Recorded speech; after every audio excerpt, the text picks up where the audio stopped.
Emery નામની એક મનમોજી શોધક છોકરી મિસ્ટવુડ શહેરમાં કોઈ એક અદ્ભુત રચના કરવાની કલ્પનામાં મગ્ન બનીને દ્રઢ અને ઉત્સુક મનથી પોતાની વર્કશોપ તરફ જઈ રહી છે.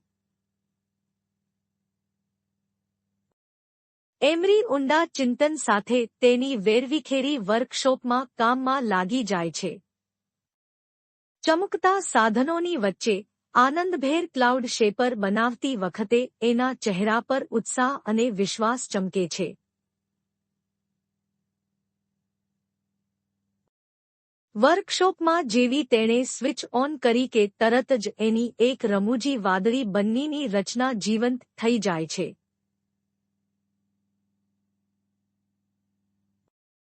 જ્યારે ગામવાસીઓ એની કલ્પનાસભર વાદળી જીવો સાથે રમે છે ત્યારે એમરી ખુશીથી ચમકે છે. તેના હાસ્યના ગુંજથી આખું મિસ્ટવુડ ગુંજી ઉઠે છે. જેમ ભવ્ય ઇન્દ્રધનુષ ઉગે છે, એના રંગો ભવિષ્યને ઉજ્જળતાનું વચન આપે છે, તેમ એમરી તેના વાદળી મિત્રોના સહારે આશાનું જીવંત પ્રતીક બની જાય છે.